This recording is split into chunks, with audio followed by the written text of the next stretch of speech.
Hello everyone, welcome to think it logical. Thank you so much for appreciating our videos. तो आज इस video के अंदर हम डिस्कस करने वाले हैं इंसर्शन शॉर्ट के बारे में। इंसर्शन शॉर्ट करने के लिए क्या क्या स्ट्रेटेजी यूज होती है और क्या क्या स्टेप्स हम फॉलो करते हैं इस एल्गोरिदम को बनाने के लिए। इस बात को हम समझेंगे बहुत अच्छा डिटेल के अंदर विद एग्जाम्पल और स्टेप बाय स्टेप इसको इंप्लीमेंट करके देखेंगे। आफ्टर दैट हम इसको अपनी कोडिंग स्क्रीन पर जाकर इंप्लीमेंट करेंगे और इसकी टाइम एंड स्पेस कॉम्प्लेक्सिटी को अच्छे से समझेंगे। इन द एंड हम एक कंक्लूजन पर पहुंचेंगे जिसके अंदर हम ये चेक करेंगे कि क्या क्या चीजें बेसिकली इंटरव्यूज के अंदर पूछी जाती हैं। सारी की सारी डिटेल एक समरी के अंदर वहां पर आपको बताएंगे, जो कि एक इंटरव्यूज के लिए बहुत ज्यादा इंपॉर्टेंट है। तो इससे पहले आप वीडियो के अंदर खो जाए, इस वीडियो को लाइक करिए, सब्सक्राइब करिए और जितना ज्यादा हो सके अपने फ्रेंड को शेयर कर दीजिए। तो बिना देरी करे चलो स्टार्ट करते हैं अपनी वीडियो को। तो चलिए सबसे पहले ये समझ लेते हैं कि इंसर्शन शॉर्ट होता क्या है। बेसिकली ये बहुत ही कॉमनली यूज प्रैक्टिस है जो हम डे टू डे लाइफ के अंदर भी यूज करते हैं और इसी स्ट्रेटेजी को हमने अपने कोड के अंदर लिख दिया है। तो जैसे कि आपने देखा होगा, जब भी हम कार्ड्स के साथ खेलते हैं तो हम क्या करते हैं, उसको एक सीक्वेंशियल ऑर्डर के अंदर लगा देते हैं जिससे कि हम उसको इजीली फाइंड आउट कर सकें और आराम से गेम खेल सकें। तो हम क्या करते हैं, जो भी हमारा करेक्ट कार्ड है हम उसको उठाकर उसकी करेक्ट पोजीशन पर लाके लगा देते हैं और इस तरह से पूरा का पूरा हमारा जो कार्ड का एरे है वो एक तरह से शॉर्टेड वे के अंदर आ जाता है। ठीक है, तो सेम वही स्ट्रेटेजी हम यहां पर यूज करते हैं और इंप्लीमेंट करते हैं अपना इंसर्शन शॉर्ट। तो चलो देख लेते हैं कि कैसे काम ये होता है। तो बेसिकली क्या होगा कि इसके अंदर हम क्या करेंगे, हम ये मान के चलेंगे कि इसका फर्स्ट पार्ट, दिस पार्ट, ये जो है ऑलरेडी शॉर्टेड होगा एंड रिमेनिंग पार्ट जो है मेरे पास में ये अनशॉर्टेड होगा। ठीक है, तो मैं क्या करूंगा, इस रिमेनिंग पार्ट में से फर्स्ट एलिमेंट को उठाऊंगा और अपने प्रीवियस पार्ट से, मींस ये जो भी एरे होगा, ये जो भी पार्ट होगा, इससे कंपेयर करूंगा। फॉर नाउ मैं सिर्फ इसका कंपैरिजन करता हूं इस एरे से, जो ये हमारा सिलेक्टेड एरे है। इसके अंदर मेरे पास एक ही एलिमेंट है तो मैं इसी से कंपैरिजन करूंगा। मैं ये देखूंगा क्या ये वाला जो एलिमेंट है मेरे पास में 3, क्या ये इस 6 से बड़ा है या छोटा है। जैसे ही इससे छोटा निकला तो मैं क्या करूंगा, एक मूव करूंगा। मूव क्या करूंगा, मैं इस 6 को इधर लेकर आ जाऊंगा और जो मेरा ये 3 है, इस 3 को मैं मूव करके यहां पर लेकर आ जाऊंगा। ठीक है ना, मेरा सिंपल ये काम होना है। जब हम देखेंगे अब जो मेरा ये नया एरे बना, ये एरे जो है शॉर्टेड है एंड रिमेनिंग एरे जो है ये अभी भी अनशॉर्टेड है। सिमिलर केस अब मैं यहां पर करूंगा, मैं इसको कंपेयर करूंगा। मैं ये देखूंगा, यहां पर थोड़ा क्लीन कर लेते हैं। मैं यहां पर क्या करूंगा, मैं 4 को कंपेयर करूंगा इसके प्रीवियस एलिमेंट से, इसकी राइट पोजीशन ढूंढने की कोशिश करूंगा। इसकी राइट पोजीशन यहां पर तो नहीं है, ये इससे बड़ा तो नहीं है, तो ये इससे कंपेयर करेगा, इससे प्रीवियस वाले से कंपेयर करके देखेगा। ये कहेगा कि ये छोटा है, यानी कि समवेयर बिटवीन दीज टू ये एलिमेंट आना चाहिए। तो ये क्या करेगा, पहली मूवमेंट इसकी कर देगा, यहां से इसको मूव कर देगा तो यहां से 6 हट के यहां पर चला जाएगा। ठीक है, और उसके पास में जो ये स्पेस बन गई है, इस स्पेस में वो हमारे 4 को सेट कर देगा, फिट कर देगा। तो ठीक है, इसको हम स्टेप बाय स्टेप चेक करेंगे, स्टेप बाय स्टेप इंप्लीमेंट करेंगे। अभी आपको एक ओवरव्यू दे दिया, तो चलो चलते हैं इसी एग्जाम्पल को डिटेल के अंदर समझने के लिए। अब जैसे कि आप ये देख सकते हो कि कोई भी अगर एक एरे है जिसके अंदर सिंगल एलिमेंट है, लेट्स से 100, तो ये ऑलरेडी शॉर्टेड है क्योंकि इसके अंदर एक ही एलिमेंट है, एक ही डेटा है, तो इसको हम ऑलरेडी शॉर्टेड ही मान के चलेंगे। इसको ये असेंडिंग ऑर्डर भी कह सकते हैं, इसको डिसेंडिंग ऑर्डर भी कह सकते हैं, अनशॉर्टेड भी कह सकते हैं, शॉर्टेड भी कह सकते हैं। बिकॉज सिंगल एलिमेंट है तो इसको बाय डिफॉल्ट हम शॉर्टेड ही मानेंगे। ये चीज क्लियर हो गई आपको। तो सेम कॉन्सेप्ट जो हम यहां पर यूज कर रहे हैं, इसी कॉन्सेप्ट को हम इस स्ट्रेटेजी के अंदर, इस एल्गोरिथम के अंदर यूज करते हैं कि कैसे हम इसको यूज करके एक शॉर्टेड डेटा लेकर आते हैं। ठीक है, तो क्या होगा कि इसके अंदर फर्स्ट एलिमेंट को मैं बाय डिफॉल्ट एक एरे समझ लूंगा। रिमेनिंग जो मेरे पास में एरे है ये मेरे पास में अनशॉर्टेड हो गया। सिंगल एलिमेंट है तो इसलिए ये शॉर्टेड ही मानूंगा मैं, ये शॉर्टेड ही है एंड रिमेनिंग मेरे पास में अनशॉर्टेड है। ठीक है ना, लिख देते हैं इसको। तो ये है अनशॉर्टेड और ये है शॉर्टेड। ठीक है ना, ये पार्ट, ये पोर्शन मेरा शॉर्टेड है। अब इसका कंपैरिजन होना है मेरे पास में अनशॉर्टेड से। तो मैं सबसे पहले क्या काम करूंगा, मैं इस अनशॉर्टेड एरे का फर्स्ट एलिमेंट उठाऊंगा। ठीक है जी, मैंने फर्स्ट एलिमेंट उठाया। उठाने के बाद में मैं इस शॉर्टेड एरे के अंदर इसकी करेक्ट पोजीशन ढूंढने की कोशिश करूंगा कि इसकी करेक्ट पोजीशन कहां होनी चाहिए। तो जैसे ही मैं इसकी करेक्ट पोजीशन देखूंगा तो मैं मुझे क्या पता चलेगा कि 3 जो है वो मेरे पास में लेस देन 6 है, तो यानी कि जो ये मेरा एरे है 6, इससे पहले कहीं पर 3 आना चाहिए। ये चीज क्लियर हो गई। तो यानी कि हमें कुछ ना कुछ ऐसा काम करना पड़ेगा कि हम इस 3 को हटाकर यहां पर लेकर आ जाएं और इस 6 को यहां पर लेकर आ जाएं, ठीक है ना, जिससे कि क्या होगा, इतना जो मेरा एरे होगा वो मेरा शॉर्टेड हो जाए। ये मेरे को काम करना पड़ेगा, ठीक है। तो हम यही काम यहां पर इंप्लीमेंट करते हैं। तो मेरा जो फर्स्ट आइट्रेशन होगा यहां पर, फर्स्ट आइट्रेशन के अंदर मेरा कंपैरिजन किसका हो रहा है, यहां पर 3 का कंपैरिजन हो रहा है, ठीक है ना। 3 को मुझे सही पोजीशन पर पहुंचाना है, तो मैं इसको कैसे पहुंचाऊंगा, मैं इस एरे पर जाऊंगा जो मेरा शॉर्टेड एरे है, ठीक है। मैं इस शॉर्टेड एरे पर ये चेक कर पा रहा हूं कि ये एलिमेंट 6 से छोटा है। अगर 6 से छोटा है तो एक काम करता हूं, मैं इस 6 को मूव कर देता हूं यहां पर, ठीक है ना। मैंने 6 को यहां पर मूव कर दिया, ठीक है। तो मेरा इंटरमीडिएट एरे क्या बन गया यहां पर मेरे पास में, 6, 6, 4, 15, 7 एंड 2, ठीक है। ये वाला एलिमेंट जो था मेरा, जो मुझे कंपेयर करना था, ये वाला एलिमेंट मेरे को पता था 3 है। तो जैसे ही मैंने ये मूवमेंट किया, इस मूवमेंट के बाद में मैं इसकी फर्स्ट पोजीशन जहां से ये एलिमेंट हटा था वहां पर इस 3 को लिख दूंगा। तो मेरे पास में जो अब एरे बन जाएगा वो ये बन जाएगा। क्या एरे बनेगा, वो बनेगा ये 3, 6, 4 दिस, ठीक है। जिसके अंदर मेरे पास में शॉर्टेड एरे वो इतना हो गया, ये मेरे पास में शॉर्टेड एरे हो गया 3 एंड 6, बाकी ये अभी अनशॉर्टेड है। अब दूसरे जो आइट्रेशन होगा, सेकेंड आइट्रेशन मेरे पास होगा, अब इसके अंदर मैं कंपैरिजन किसका करूंगा, 4 का कंपैरिजन करूंगा, ठीक है ना। बिकॉज ये वाला जो सेक्शन है मेरा यहां से लेके यहां तक, ये तो मेरा शॉर्टेड है ये वाला एरे, और जो रिमेनिंग एरे है मेरे पास में, ये मेरे पास में अनशॉर्टेड है, ठीक है ना। तो अब मेरा कंपैरिजन यहां पर 4 का हो रहा है।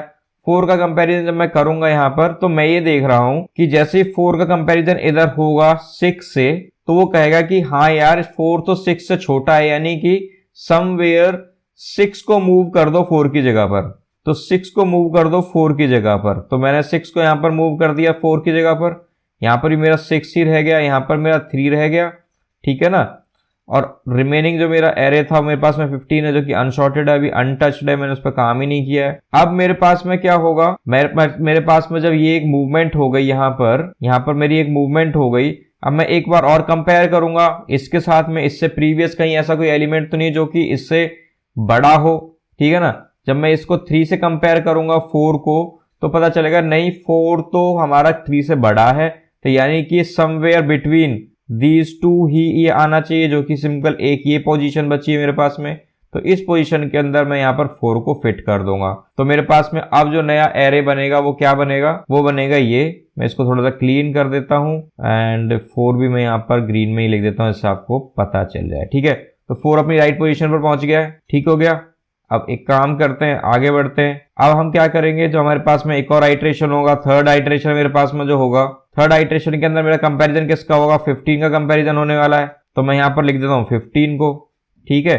जैसे ही मैं 15 का कंपैरिजन करूंगा, एक चीज तो बाय डिफॉल्ट है कि इतना एरे तो मेरा शॉर्टेड ही है, यानी कि मैं अगर लास्ट एलिमेंट से, इस एलिमेंट से अगर मैं इसको कंपेयर कर देता हूं 15 को, तो मुझे इमीडिएटली पता चल जाएगा, इससे पहले मुझे चेक करने की जरूरत नहीं पड़ेगी। तो मैं एक ऐसी कंडीशन लगाऊंगा जो क्या करेगा, ये चेक करेगा कि मेरे पास में ये वाला एलिमेंट जो है, इससे प्रीवियस एलिमेंट, इस एलिमेंट से प्रीवियस एलिमेंट क्या मेरे पास में इससे छोटा है या बड़ा है। अब अगर इस केस के अंदर तो ये छोटा है, तो यानी कि यहां पर कोई एक्शन नहीं होगा, 15 अपनी राइट प्लेस पर ही है as per this much array. अगर मैं इतना एरे कंसीडर करता हूं तो इस एरे के लिए 15 अपनी राइट पोजीशन पर है।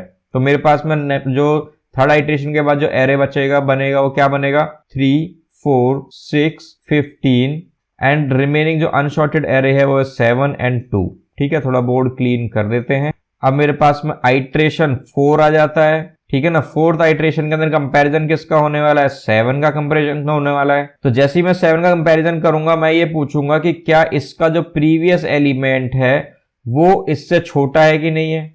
वो इससे छोटा तो नहीं है, यानी कि एक मूवमेंट होगी यहाँ पर। मूवमेंट किसकी होगी, इस 15 की यहाँ पर मूवमेंट हो जाएगी, यानी कि 15 यहाँ पर पहुंच गया, ठीक है। 15 यहाँ पर भी है, 6 है, 4 है एंड 3 है।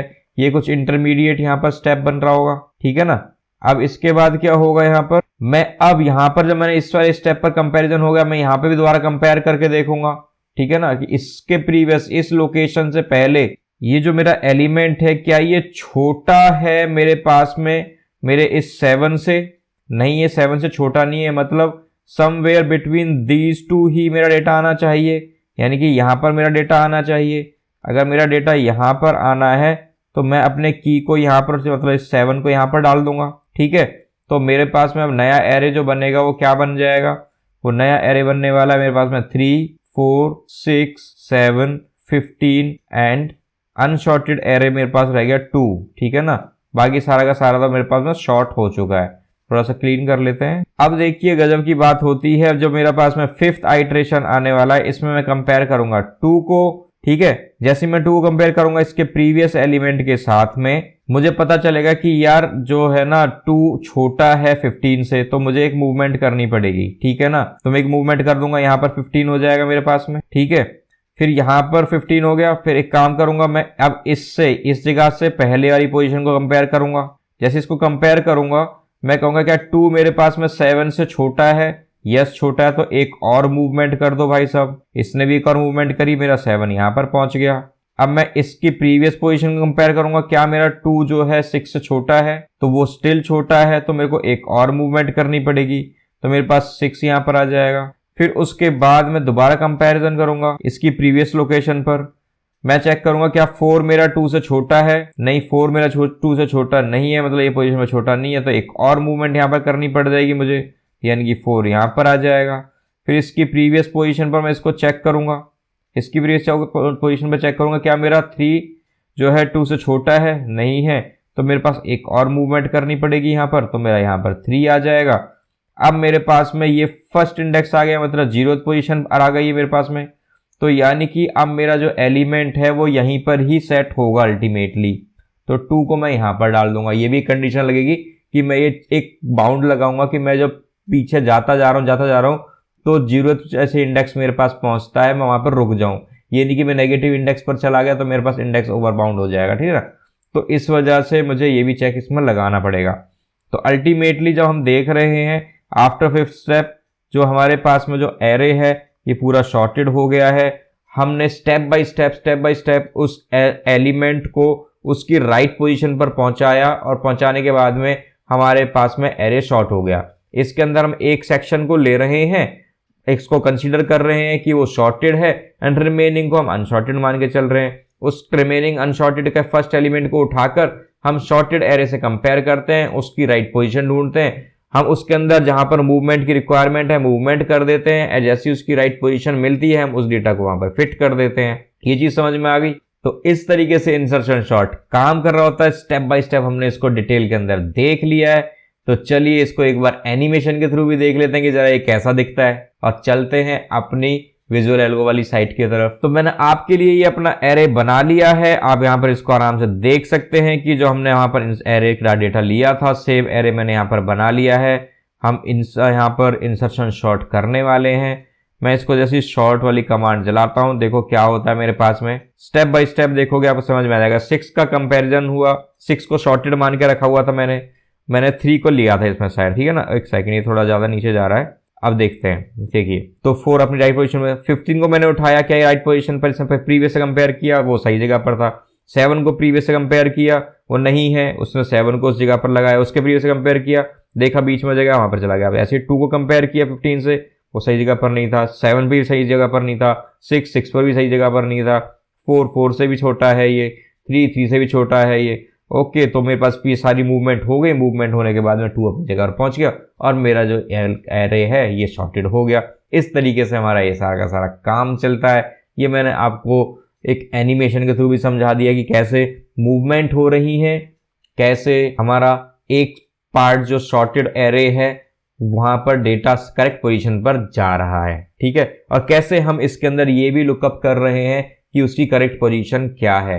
अनटिल हम उसकी करेक्ट पोजीशन ढूंढ नहीं लेते तब तक हम इसके अंदर मूवमेंट करते रहते हैं और राइट पोजीशन पर पहुंचते ही उस एलिमेंट को उस जगह पर इंसर्ट कर देते हैं। इसीलिए इसका नाम कहलाया गया है इंसर्शन सॉर्ट, ठीक है। तो चलिए आगे बढ़ते हैं और इंप्लीमेंट करके देखते हैं और कोड लिखते हैं अपनी कोडिंग स्क्रीन के ऊपर। तो आ गए हम अपने बॉयलर प्लेट कोड की तरफ। इसके अंदर हमने सिंपल सा जो सेम डेटा हमने यूज किया था वही मैंने यहाँ पर डाल दिया है। हमने क्या है, एक फंक्शन बनाया है जिसके अंदर हमने इसका नाम दिया इंसर्शन शॉर्ट, जिसके अंदर हम एक एरे पास करेंगे। यहाँ पर कंसोल कर रहे हैं हम एरे बिफोर शॉर्टिंग। यहाँ पर हम इस मेथड को एग्जीक्यूट करेंगे एंड उसके बाद दोबारा कंसोल करके देखेंगे क्या हमारे पास में डेटा आता है। एज ऑफ नाउ अगर मैं इसको एग्जीक्यूट करता हूं तो हमारे पास में सेम डेटा आएगा, क्योंकि हमारे पास में कोई लॉजिक लिखा नहीं है तो हमारा सेम डेटा यहां पर आया है। तो एक काम करते हैं, अपना लॉजिक यहां पर लिखना स्टार्ट करते हैं, स्टेप बाय स्टेप समझते हैं कि हमें करना क्या है। तो चलिए सबसे पहले हम ये देख लेते हैं कि इसके अंदर हमें किस किस चीज की जरूरत है। देखो हमने क्या किया कि हमने एक फर्स्ट एलिमेंट को शॉर्टेड समझ लिया, क्योंकि एक एलिमेंट है वो शॉर्टेड ही है, तो यानी कि हम अपना जो लूप चलाएंगे वो इससे नेक्स्ट से चला रहे होंगे, ठीक है ना। इसके नेक्स्ट पोजीशन से रेस्ट ऑफ द एरे हम इसके अंदर लूप चलाएंगे और उसका कंपैरिजन कर रहे होंगे इस शॉर्टेड एरे से। इसको शॉर्टेड एरे में इसलिए कह रहा हूं क्योंकि सिंगल अगर एलिमेंट भी है एरे के अंदर तो भी वो शॉर्टेड ही है एंड वो एरे भी ही है, ठीक है। ये दोनों चीज एकदम क्लियर हो गई इसके अंदर। अब वो शॉर्टेड भी है और वो एरे भी है, ये चीज क्लियर हो गई। तो इस एरे का कंपैरिजन मैं कर रहा हूं इसके फर्स्ट एलिमेंट से, नेक्स्ट रिमेनिंग एलिमेंट से। तो ये कंपैरिजन मुझे करके चलाना है। तो वो कैसे कैसे काम होगा उसको हम स्टेप बाय स्टेप चेक करते हैं और अपना कोड लिखते हैं। तो चलिए स्टार्ट करते हैं। तो सबसे पहले मैं एक लूप चलाता हूं जिसके अंदर हम उसको कहां से आइटरेट करेंगे, उसकी फर्स्ट पोजीशन से till end of the array, ठीक है। तो चलो पहले एक लूप लगा लेते हैं। तो हमने एक ये लूप लगा लिया जो कि स्टार्ट होगा हमारे पास में फर्स्ट पोजीशन से, कहां तक चलेगा, till the end of the array, मतलब ये वाला सेक्शन के ऊपर चलेगा, ठीक है ना।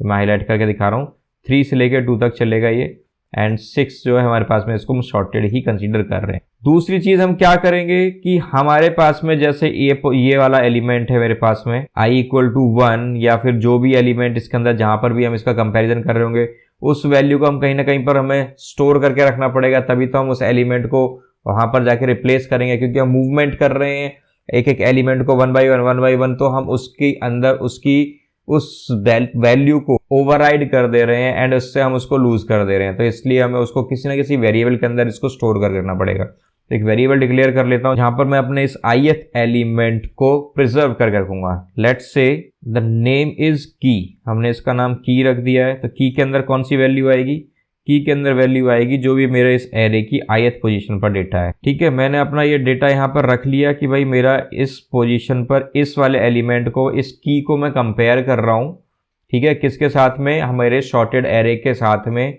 और उसकी राइट पोजीशन ढूंढ रहा हूँ, ठीक है। अब मुझे राइट पोजीशन ढूंढनी है तो मुझे एक और लूप चलाना पड़ेगा इसके अंदर, ठीक है, एक और लूप चलाना पड़ेगा। तो मैं क्या करता हूँ, अब ये लूप कहां तक चलाना पड़ेगा ये तो मुझे पता नहीं है, मैं पीछे जाता जा रहा हूं, मुझे पता नहीं कहां तक चलाना है। तो इसलिए फॉर लूप तो यहाँ वर्क नहीं करेगा। तो यहाँ पर इस केस के अंदर हम क्या यूज करेंगे, हम अपना वाइल लूप यूज करेंगे, ठीक है। वाइल लूप यहाँ पर मैं लिख देता हूँ एक अपना, एंड वाइल लिखने से पहले मैं एक काम करता हूँ। देखो यार, हमें ये भी ट्रैक करके रखना पड़ेगा कि जब हम इसके अंदर 1 by 1 प्रीवियस एलिमेंट को कंपेयर करते हुए जा रहे हैं तो कहीं हम अपने 0th इंडेक्स से पहले ना पहुंच जाएं। तो इसलिए हमें एक और वेरिएबल यहाँ पर डिक्लेयर कर लेना चाहिए जिसके अंदर हम ये ट्रैक रख लेंगे कि हम क्या करेक्ट पोजीशन तक ही बैक ट्रैक कर रहे हैं, मतलब पीछे जाते जा रहे हैं एरे के अंदर और कंपैरिजन करते जा रहे हैं ये राइट पोजीशन ढूंढने के लिए। तो एक और वेरिएबल यहाँ पर डिक्लेयर कर लेते हैं। लेट्स से मैं उस एलिमेंट का नाम दे देता हूँ j, ठीक है। तो अब ये जो j एलिमेंट है इसको ही हम यूज करेंगे थ्रू आउट द कोड। तो एक वाइल लूप लगा लेते हैं। वाइल मेरा j जो है वो ग्रेटर देन या इक्वल टू 0 है, ठीक है ना। आप एक लूप चलाते रहो। साथ में क्या चेक कर रहे हो आप, अब j मेरे पास में एलिमेंट कौन सा है, j एलिमेंट है मेरे पास में वो i-1, प्रीवियस एलिमेंट चेक करना है ना हमें। तो हमने प्रीवियस एलिमेंट को यहाँ पर चेक किया है तो i-1 मेरे पास में प्रीवियस एलिमेंट हो गया, ठीक है। यानी कि प्रीवियस एलिमेंट का कंपैरिजन होना है मेरी की के साथ में। तो यानी कि मैं एक और यहाँ पर एंड कंडीशन लगा देता हूँ, and array of j greater than की, ठीक है ना। तो मेरे पास में ये कंडीशन लग गई कि जब मेरा j जो है जब तक ये तब तक चलेगा जब तक मेरा j जो है वो 0 से बड़ा है, और कब तक चलेगा, जब तक मेरा जो है एरे की वैल्यू जो एलिमेंट है जेथ पोजीशन पर, मतलब उसका प्रीवियस एलिमेंट जो है, प्रीवियस एलिमेंट यहाँ पर देख पा रहे हो ना, ये है प्रीवियस एलिमेंट, इसको मैं कमेंट भी करके लिख देता हूँ, प्रीवियस एलिमेंट, ठीक है। तो प्रीवियस एलिमेंट पोजीशन है ये, तो प्रीवियस एलिमेंट की पोजीशन से मैं उस प्रीवियस एलिमेंट को यहाँ पर निकाल रहा हूँ, उसको कंपेयर कर रहा हूँ की के साथ में। की कौन सा है? करंट एलिमेंट, ठीक है ना, जो मेरा अनसॉर्टेड एरे का फर्स्ट एलिमेंट जो हम उठा रहे हैं वो मेरे पास में आ गया, ठीक है। ये वाला हमारे पास में अनसॉर्टेड एलिमेंट का फर्स्ट एलिमेंट था, ठीक है।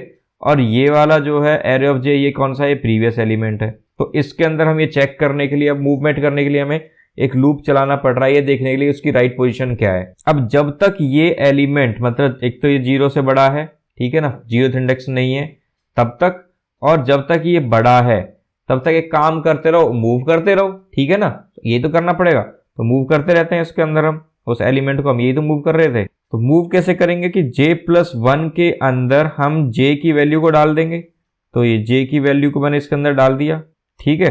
अब इसके बाद हम क्या करेंगे, उससे भी प्रीवियस एलिमेंट को मैं चेक करना था, यानी कि मैं j की वैल्यू को डिक्रीज कर दूंगा, यहाँ पर j-1 कर दूंगा इसको, ये चीज हो गई। अब जैसे जैसे हम इससे पीछे पीछे मूव करते जा रहे हैं और इसको उसकी राइट पोजीशन मिल गई, वो जगह मिल गई जहां पर ये एलिमेंट होना चाहिए, तो मैं एक काम करूंगा, मैं उस जगह पर जाकर अपनी की को फिट कर दूंगा। जो मेरी की है, ये जो मेरी की है, इस की को मैं यहाँ पर फिट कर दूंगा। तो एक काम करता हूँ, एरे j+1 पर मैं अपनी की को डाल देता हूं यहाँ पर, तो बस हमारा एलिमेंट हमारी जगह पर पहुंच गया जहां पर उसको पहुंचना था, जहां पर उसका राइट पोजीशन थी। तो ये मेरा छोटा सा इसके अंदर कोड लिखा जाएगा और इस तरह से हमारा इंसर्शन शॉर्ट कंप्लीट हो जाता है। एक काम करते हैं, इसको एग्जीक्यूट करके देख लेते हैं और देखते हैं क्या मेरा रिजल्ट सही आ रहा है कि नहीं आ रहा। तो जैसे कि हम देख सकते हैं हमारा रिजल्ट बहुत बेहतरीन तरीके से एकदम सही आ रहा है। हमारा जो एरे है वो शॉर्टेड हो गया है। बिफोर दिस हमारा एरे शॉर्टेड नहीं था, आफ्टर इम्प्लीमेंटिंग दिस लॉजिक हमारा एरे शॉर्टेड हो गया है। सेम लॉजिक इम्प्लीमेंट हमने किया है कि हम इसके फर्स्ट एलिमेंट को शॉर्टेड मान के रखेंगे, उसके बाद रिमेनिंग एरे को हम अनशॉर्टेड मान रहे हैं, तो इसलिए उसके ऊपर हमने लूप चला दिया जिससे कि हमारे पास में एक एक एलिमेंट उस अनशॉर्टेड एरे से आता रहे 1 by 1। उस जो हमारे पास में फर्स्ट एलिमेंट हम उठा रहे हैं उसको हम एक की के अंदर डाल दे रहे हैं और उसकी प्रीवियस पोजीशन को हम अपने पास में रख रहे हैं। इस प्रीवियस पोजीशन पर हमें कंपेयर करके देखना है कि क्या वो बड़ा है। अगर वो बड़ा है उसके अंदर तो हम क्या करेंगे, एक मूवमेंट कर देंगे, मूवमेंट करते चले जाएंगे और ये कंटिन्यूस चलता जाएगा जब तक वाइल लूप हमारे पास में टर्मिनेट नहीं होता। जैसे ही वाइल लूप टर्मिनेट हो गया इसका मतलब कि हमारे पास में ये कंडीशन फेल हो गई, यानी कि हमें हम उसकी करेक्ट पोजीशन मिल गई। जैसे उसकी करेक्ट पोजीशन मिल गई हमने उसको उस जगह पर अपने की, जो मेरा ये की थी, जो मेरा ये एलिमेंट था जिसको मुझे इंसर्ट करना था, वो मैंने वहां पर डाल दिया। इस तरीके से मेरे पास में ये लॉजिक इंप्लीमेंट हो गया। दो चीज हम इसमें क्लियरली देख सकते हैं कि एक लूप के अंदर दूसरा लूप चल रहा है, लूप इनसाइड लूप चल रहा है, तो यानी कि हमारे पास में n² टाइप की यहाँ पर कॉम्प्लेक्सिटी आने वाली है वर्स्ट केस के अंदर। जिसको हमारे पास में ये बात समझ में नहीं आ रही है वो एक काम करिए, मेरी बिगो वाली वीडियो को जाकर देखिए जिसके अंदर आपको डिटेल के अंदर समझ में आ जाएगा। अगर लूप इनसाइड लूप है तो कैसे हमारे पास में कॉम्प्लेक्सिटी n इंटू में n हो जाती है, यानी कि n² हो जाती है, यानी कि जितने उसके अंदर लूप्स होते जाएंगे, लूप इनसाइड लूप, अगर 3 लूप हो गए तो n³ उसकी कॉम्प्लेक्सिटी हो जाएगी। तो ये आप वहां पर जाके देख सकते हैं, मैंने उसको पिन कमेंट भी कर दिया है और डिस्क्रिप्शन में भी डाल दिया, वहां पर जाके देख सकते हैं। तो ये चीज क्लियर हो गई है। अब देख लेते हैं स्पेस कॉम्प्लेक्सिटी क्या होने वाली है। देखो मेरे भाई, ये जो एरे था इसके अलावा तो मैंने कोई एडिशनल एरे के लिए तो स्पेस लिया नहीं है, तो यानी कि ऐसी कोई एडिशनल कॉम्प्लेक्सिटी तो ऐड हुई नहीं है। हमारा जो सारा का सारा काम हो रहा है, लॉजिक हो रहा है, वो विद इन एरे हो रहा है, तो यानी कि हमने कोई एडिशनल स्पेस नहीं लिए, एक्सेप्ट 2 वेरिएबल तो ये लिए हैं और 1 वेरिएबल ये लिया है, 3 वेरिएबल लिए हैं, ठीक है ना। 3 वेरिएबल के अंदर इसकी complexity space complexity order of 1, इसकी स्पेस कॉम्प्लेक्सिटी ऑर्डर ऑफ 1, इसकी स्पेस कॉम्प्लेक्सिटी ऑर्डर ऑफ 1, तीनों की ऑर्डर ऑफ 1 होगी, तो यानी कि इन कंबाइंड जो हमारी कॉम्प्लेक्सिटी होने वाली है वो ऑर्डर ऑफ 1 होने वाली है, यानी कांस्टेंट कॉम्प्लेक्सिटी स्पेस कॉम्प्लेक्सिटी। तो इसका मतलब ये है कि हमारी जो स्पेस कॉम्प्लेक्सिटी है वो तो बहुत ऑप्टिमाइज्ड है, बट जो हमारी टाइम कॉम्प्लेक्सिटी है वो ऑर्डर ऑफ n² है। इसकी वजह से ये थोड़ा सा हमारे पास में लेस यूजिंग एल्गोरिदम है। एक चीज और देख सकते हैं, अगर हमारे पास में यहाँ पर हमने शॉर्टेड एरे अगर हमने इसके अंदर दिया, इनपुट दिया, तो वो कभी भी इस लूप के अंदर घुसेगा ही नहीं, वो बाहर से ही वापस आ जाएगा, यानी कि ये लूप एग्जीक्यूट ही नहीं होगा। उस केस के अंदर इसकी कॉम्प्लेक्सिटी क्या आने वाली है, ऑर्डर ऑफ n। तो यानी कि इसका बेस्ट केस तो ऑर्डर ऑफ n आने वाला है, बट वर्स्ट केस क्या आने वाला है, ऑर्डर ऑफ n²। ये चीज क्लियर हो गई है। तो चलिए इस चीज को अपने चार्ट के अंदर भी देख लेते हैं। सो हम यहाँ पर क्लियरली देख सकते हैं हमारा इंसर्शन शॉर्ट के अंदर जो बेस्ट केस है वो ऑर्डर ऑफ n आता है, क्योंकि वो मैंने लॉजिक भी आपको बता दिया है कि अगर हम उसके अंदर शॉर्टेड डेटा दे देंगे तो लूप के अंदर वो घुसेगा ही नहीं। लूप के अंदर नहीं घुसेगा तो सिर्फ एक लूप ही रन कर रहा होगा, एक लूप रन कर रहा होगा, तो यानी कि n टाइम रन किया तो ऑर्डर ऑफ n उसका वहां पर कॉम्प्लेक्सिटी आ गई। एवरेज केस जो हमारे पास में n² आएगा एंड वर्स्ट केस भी हमारे पास में n² आएगा, क्योंकि अगर लूप के अंदर घुस रहा है वो आधी बार घुस रहा है, कितनी बार घुस रहा है, बट n इंटू n तो हो ही रहा है, यानी कि n² उसका हमारे पास में अपर बाउंड आ ही जाएगा। बट अच्छी बात क्या है कि स्पेस कॉम्प्लेक्सिटी बहुत बेहतरीन है, कांस्टेंट स्पेस कॉम्प्लेक्सिटी है, तो ये हम आराम से ऑलरेडी एनालाइज कर चुके हैं। हमारे पास में 3 चीज हो चुकी हैं, सिलेक्शन शॉट हमने देख लिया, बबल शॉट हमने देख लिया, इंसर्शन शॉट आज हमने देख लिया। तो एक काम करते हैं, ये 3 चीज हमने कर लिया, एक कंक्लूजन चेक कर लेते हैं कि इसका कंक्लूजन क्या होने वाला है। तो कंक्लूजन में हम साफ साफ देख सकते हैं टाइम कॉम्प्लेक्सिटी क्या बोलती है कि भाई इसके अंदर जो बेस्ट केस है, बेस्ट केस के अंदर तो भाई ऑर्डर ऑफ n रहेगी एंड वर्स्ट केस जो है उसके अंदर ऑर्डर ऑफ n² रहेगी। ये चीज हम क्लियर लिखते हैं x है।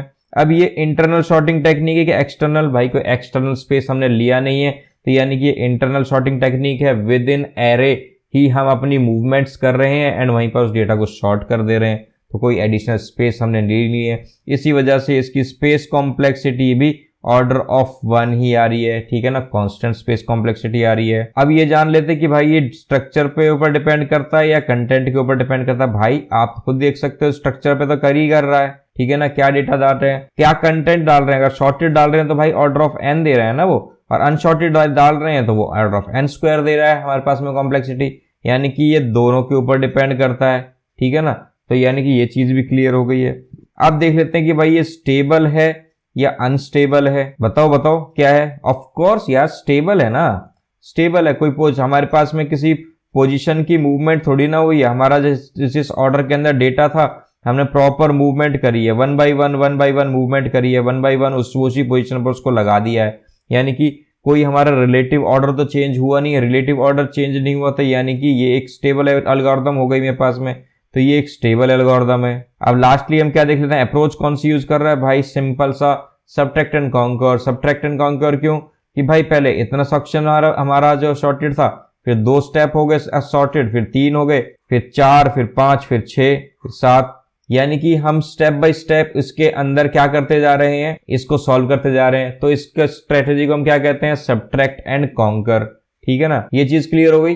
तो इस तरीके से हमारी जो है वीडियो कंप्लीट हो जाती है। हमने इसके अंदर सारे का सारी चीज आपको डिटेल के अंदर बता दी है, कैसे हमारे पास में इंसर्शन शॉर्ट काम कर रहा होता है, क्या हम उसके अंदर ध्यान देते हैं, क्या क्या स्टेप्स हैं उसको काम करने के लिए। तो अगर आपको वीडियो हमारी पसंद आ रही है तो हमारी वीडियो को लाइक करिए, सब्सक्राइब करिए, और कोई भी आपके डाउट्स है तो उसको कमेंट बॉक्स में जरूर डाल दीजिएगा, जिससे हम आपके साथ बेहतर वे में कनेक्ट कर पाएं। तो जितना आप हमारी इन वीडियोस को शेयर करेंगे, जितना ज्यादा लोगों तक इसको पहुंचाएंगे, उससे हमारे को बहुत ज्यादा मोटिवेशन मिलेगा और ज्यादा बेहतरीन वीडियोस बनाने के लिए। तो आपसे रिक्वेस्ट है कि हमारी वीडियोस को अपने फ्रेंड्स के साथ या अपने सर्कल के अंदर या अपने व्हाट्सएप ग्रुप के अंदर या कहीं भी कम्युनिटी के अंदर, फेसबुक के ऊपर जितना ज्यादा शेयर कर सकते हैं उतना ज्यादा उसको शेयर करिए, जिससे ज्यादा से ज्यादा लोगों तक पहुंच सके। सो टिल देन हम आते हैं नेक्स्ट वीडियो के साथ। You stay with your parents, stay with your loved ones, do a lot of coding and bye bye.